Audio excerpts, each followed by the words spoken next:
c'est pour dire, ok, en tous les cas, si je perds, je vais faire ça. Non, il faut pas que tu perdes ton Dan Howl. Ton Dan Howl, c'est ce que tu veux conquérir, tu vas le conquérir.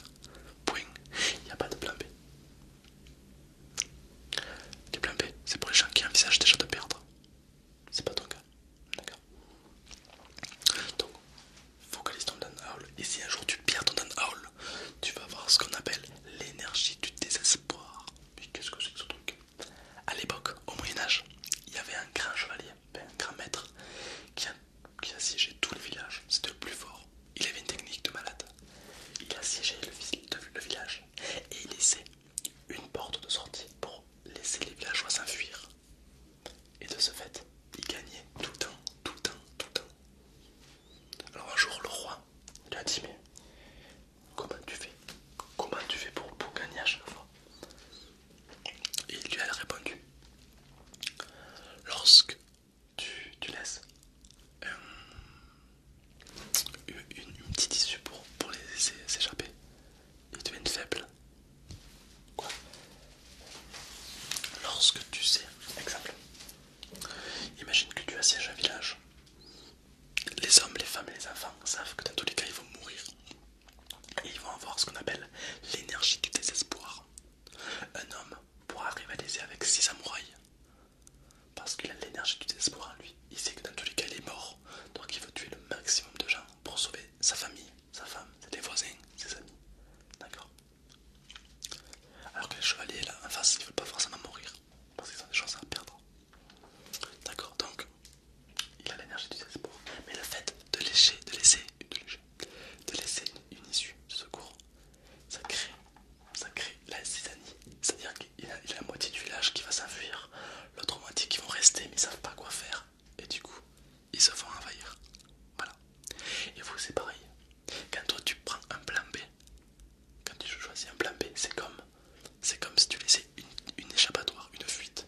Du coup, ton cerveau il sait pas, ah, c'est pas très grave si on n'a pas dans notre hall, c'est que notre rêve, c'est pas grave. Tu vois. Au pire, on pourra faire ce truc tout pourri. T'as vraiment envie de faire ton plan B tout pourri? Non, toi tu veux le Dan Howl, tu veux ton rêve. D'accord? C'est pour ça que n'aie pas de plan B.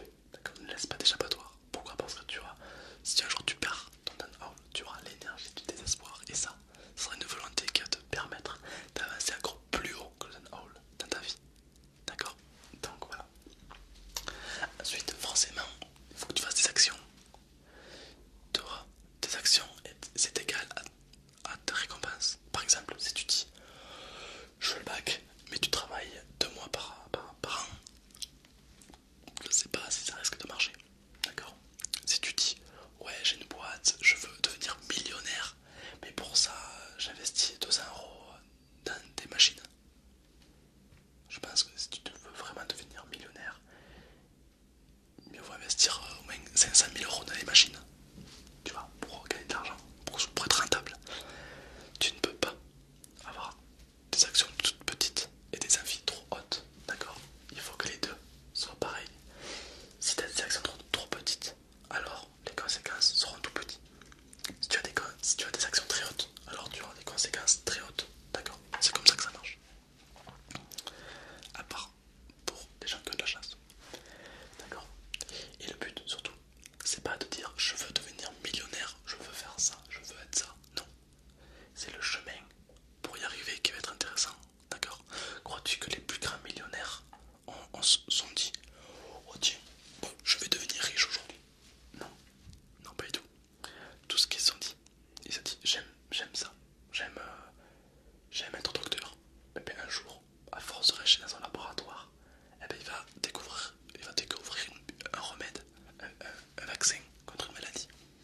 D'accord? Par exemple, et du coup ça va le faire devenir riche. D'accord? C'est ses connaissances et c'est l'apprentissage qui a fait qu'il est devenu riche. C'est pas comme ça, c'est pas magique. D'accord? Donc voilà, n'oublie pas ça. Et puis ensuite on a les croyances. Est-ce que toi, tu te demandes à toi si tu es quelqu'un, si tu veux être riche ou pas? Est-ce que tu te sens nul ou est-ce que tu te sens un génie? Est-ce que tu es un génie? Est-ce que tu es une merde? Est-ce que tu es vraiment sympa? Est-ce que tu es puissant? Est-ce que tu es faible? Pose-toi toutes ces questions.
de fruits, de légumes et tout. Il venait toujours tranquille, à dos d'âne, avec deux ânes. Et donc la nuit tombe et il va accrocher ses ânes pour pas qu'ils s'échappent. Mais le problème c'est qu'il a qu'une seule corde. Alors, il accroche le premier âne et le second il sait pas quoi faire. Et là un vieux sage sort de nulle part et lui dit: et si tu faisais semblant d'accrocher l'âne? Le mec il prend pour un fou, il dit mais non, il va se barrer. Et là le vieux sage lui dit: s'il a l'habitude de rester accroché, si, si lui il croit qu'il est accroché, alors il partira pas. Bon alors le vendeur il lui dit: bah écoute, ça coûte rien d'essayer, ok. Alors il fait semblant d'accrocher l'âne, hop, il lui fait une ficelle, une fausse ficelle, il fait semblant d'accrocher. Il va s'endormir et le lendemain, l'âne était toujours là. Incroyable. Bon ben, le vendeur tout content, il décroche le premier âne, hop, hop, et allez, on y va. Et là, le second âne ne veut pas partir. Il dit: mais je comprends pas, il n'y a plus de corde, il n'y a plus rien. Comment se fait-il qu'il reste bloqué là, l'âne? Et là, le vieux sage qui est passé par là lui dit: est-ce que tu as décroché la corde invisible? Le vendeur lui dit: mais non, il n'y a pas de corde. Et là, le vieux sage lui a dit: toi, tu crois qu'il n'y a pas de corde? Lui, dans sa tête, il y a une corde qui le tient. Et tant que tu l'auras pas défait, il ne pourra pas partir. Et donc, le vendeur va enlever la fausse corde. Et l'âne se remet à partir. C'est une très belle histoire. Parce qu'on voit bien les croyances limitantes des gens. Par exemple, si je te dis: ouais, ce mec là-bas, il est trop con, je te jure, lui parle pas, il est trop con. Toi, tu vas te dire: ouais, il est con, ouais, t'as raison. Donc, toi, tu vas pas lui parler. Tu vas peut-être passer une mauvaise soirée. Parce que tu vas dire: il est con. Alors, il t'a rien fait, tu vois. Et moi, le lendemain, je vais te dire: ah, mais non, lui, ah, mais non, je déconne, il était trop cool. Tu vois, du coup, je t'ai donné une corde, je t'ai attaché une corde à lui. Et c'est moi le lendemain qui est venu te l'enlever la corde.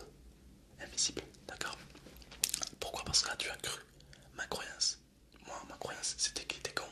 Du coup, toi, tu as cru ma croyance, donc tu t'es aussi mis dans la tête qu'il était con. Alors que pas du tout. D'accord? J'espère que tu comprends un petit peu ce que je veux dire, d'accord? C'est très important. Les croyances, c'est ce que tu crois, d'accord? Pourquoi tu n'aurais pas le droit de faire ça? Qui l'a dit? Qui l'a fait? Où est-il, celui qui a dit ça?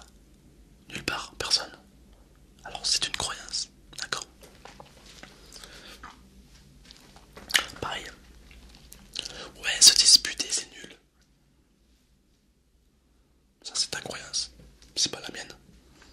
Moi j'adore me disputer. Ah ouais, avec ma copine on se dispute très rarement, mais moi j'aime bien. Pourquoi?